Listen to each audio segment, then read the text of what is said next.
Breaking news అందరికీ victory Venkatesh గారి చెల్లెలకి క్యాన్సర్ వచ్చింది. ప్రజెంట్ ఆమె ఫోటోస్ సోషల్ మీడియాలో చాలా వైరల్ అవుతూ ఉన్నాయి. మరి నిజంగా చెల్లెలు అంటే కాదు, సినిమాలో చెల్లెలు క్యారెక్టర్ చేసినటువంటి ఉమాశంకర్ గారు. సో ఈమె చాలా మంది కూడా తెలిసే ఉంటారు. ముఖ్యంగా మన టాలీవుడ్లోకి ఎంట్రీ ఇచ్చిన తర్వాత ప్రతి ఒక్కరు కూడా ఈమె గురించి మాట్లాడుకోవడం అప్పుడు స్టార్ట్ చేశారు. ముఖ్యంగా తను ఎంట్రీ ఇచ్చినటువంటి సినిమాలు అంటే 2000 సంవత్సరంలో ఎంట్రీ ఇచ్చారు తమిళ్లో. అదేవిధంగా వాళ్ళ అమ్మగారు కూడా మంచి యాక్టర్, మనందరికీ కూడా తెలుసు. అండ్ తన ఇండస్ట్రీకి వచ్చిన తర్వాత ఫస్ట్ సినిమానే మంచి హిట్ సంపాదించిన తర్వాత తన యొక్క సహజ నటన కావచ్చు, అందం, అభినయం అందరినీ కూడా ఆకట్టుకుందనమాట. ఆ తర్వాత వరుసగా సినిమా అవకాశాలు రావడం అండ్ అక్కడ నుంచి టాలీవుడ్లో అడుగు పెట్టడం అండ్ విక్టరీ వెంకటేష్ గారి cinema super block buster cinema Lakshmi సినిమాలో వెంకటేష్ గారికి వన్ ఆఫ్ ది చెల్లెల్ క్యారెక్టర్ కూడా చేశారనమాట. సో ఈ సినిమాలో తన యొక్క క్యారెక్టర్కి ఎంత మంచి ప్రశంసలు వచ్చాయి, ఎంత మంచి క్రెడిబిలిటీ దక్కింది ఆమెకు అనేది మనందరూ కూడా ప్రత్యేకంగా చెప్పుకోవాల్సినటువంటి అవసరం లేదు, అందరికీ తెలిసిందే. సో ప్రజెంట్ ఆమెనే అనమాట ఉమాశంకర్ గారు రొమ్ము క్యాన్సర్తో బాధపడుతున్నారనమాట.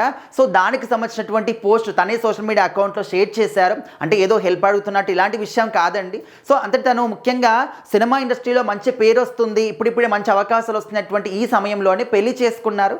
సో ఆ తర్వాత పెళ్లి చేసుకున్న తర్వాత ఇంకా కంప్లీట్గా తన ఫ్యామిలీనే తన యొక్క వరల్డ్గా మారిపోయి సినిమాలకి కంప్లీట్గా గుడ్ బై చెప్పేశారనమాట. ఇంకా ఏ సినిమా ఫంక్షన్లో కానీ ఎక్కడ కూడా కనిపించలేదు. సో ఇన్ని రోజుల తర్వాత ఈ విధంగా హాస్పిటల్ బెడ్ పైన కనిపించడం అనేది సో అందరూ కూడా షాకింగ్ గురవుతూ ఉన్నారు. అండ్ అదేవిధంగా తను పెట్టినటువంటి ఆ ఒక పోస్ట్లో ఏముందంటే, అండ్ జీవితంలో ఎప్పుడు ఏ విధంగా జరుగుతుందో కూడా మనకు తెలియదు. సో అనుకోని సంఘటనలు అనుకోని తీరుగా మన మీద వచ్చి పడుతూ ఉంటాయి. అండ్ కొన్ని బయట వెళ్ళేటటువంటి దుష్టశక్తులు కూడా మన పైన పడుతూ ఉంటాయి. సో అలాంటి కారణాల వల్ల ఇంకా మన దురదృష్టమా ఏంటి తెలియదు, కానీ మనము కొన్ని సందర్భాల్లో కొన్ని రకాలైనటువంటి కొన్ని క్లిష్ట పరిస్థితులు కూడా చూడాల్సి వస్తుంది. అలాంటి పరిస్థితులు నేను ఇప్పుడు చూస్తూ ఉన్నాను. సో ఇలాంటి ఒక అంటే వ్యాధి బారిన పడతాను అని చెప్పేసి నేను ఎప్పుడు కూడా అనుకోలేదు.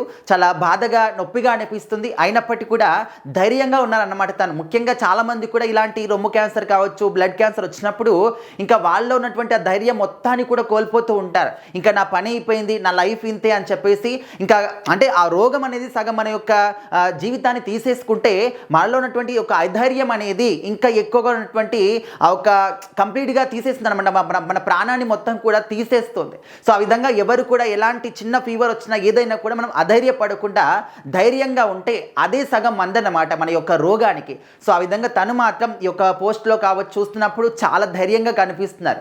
సో అందరూ కూడా తొందరగా కోలుకోవాలని చెప్పేసి మేము కూడా ఆశిస్తున్నామని చెప్పేసి కామెంట్ కూడా పెడుతూ ఉన్నారు. సో మరి మీలో ఎంతమందికి ఉమాశంకర్ గారు గుర్తున్నారు? సో మరి మీరు కూడా అందరూ కూడా ఏంటంటే తను తొందరగా కోలుకోవాలని చెప్పేసి అయితే కోరుకుందాం.